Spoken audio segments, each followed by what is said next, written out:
de la loi qui prend consciemment des salariés sans-papiers, des sociétés dans lesquelles ne travaillent que des sans-papiers, et qu'au moment de leur fournir des documents pour qu'ils soient régularisés, ils tournent le dos. Ce système d'employer des travailleurs sans-papiers un peu partout dans nos entreprises non délocalisables, c'est un système totalement bien organisé. On a des patrons voyous qui ne respectent pas du tout le code du travail, qui font tout pour profiter de la situation des travailleurs sans-papiers.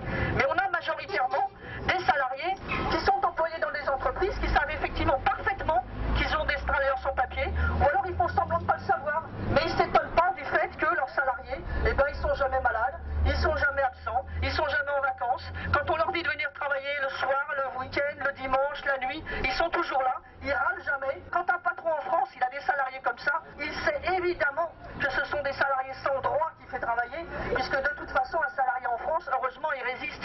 Dès qu'il peut, dès qu'il a un peu de droit, il résiste pour faire valoir ses droits. Des patrons qui volent ses salariés puisque les heures supplémentaires ne sont pas payées. Ils volent l'État puisque sur les fiches de paie, on voit qu'il y a des numéros de sécurité sociale qui sont falsifiés. Et ces patrons, lorsqu'un salarié est contrôlé et qu'il se trouve qu'il est en situation irrégulière, demandent à ses salariés d'emmener un autre titre de séjour pour travailler avec lui. Vinci, qui est le donneur d'ordre de la société, a la responsabilité morale dans cette situation. Et c'est des grands groupes aujourd'hui en France, le premier groupe mondial de la construction qui est Vinci, qui emploie des sous-traitants qui encore sous-traitent, et au bout du fil, il se trouve des travailleurs qui sont exploités. Après moult et moult actions, occupations, interpellations des pouvoirs publics, nous avions obtenu une réunion à la direction départementale du travail qui s'était soldée au mois d'août par un protocole d'accord. Le patron n'a jamais respecté ses engagements.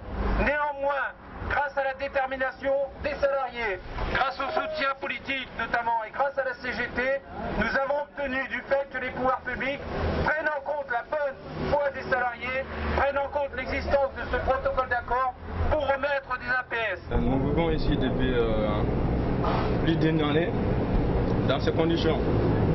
Nous sommes obligés de dormir ici pour porter plus haut nos revendications. Dire qu'en France, dans le pays des droits de l'homme, on est obligé de vivre dans ces conditions pour réclamer ses droits, c'est vraiment incroyable.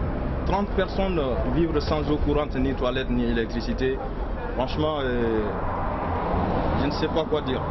Et ça dépasse tout entendement. Nous ne voulons plus travailler dans cette situation.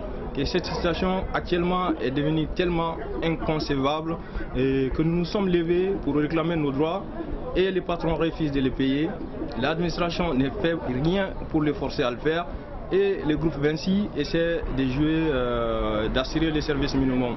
Nous pensons qu'ils peuvent faire mieux et qu'ils doivent faire mieux. C'est pour cela que nous allons être mobilisés avec la CGT pour que Vinci nous donne les promesses d'embauche, les 10 CERFA dont les préfectures ont besoin pour qu'on soit régularisé.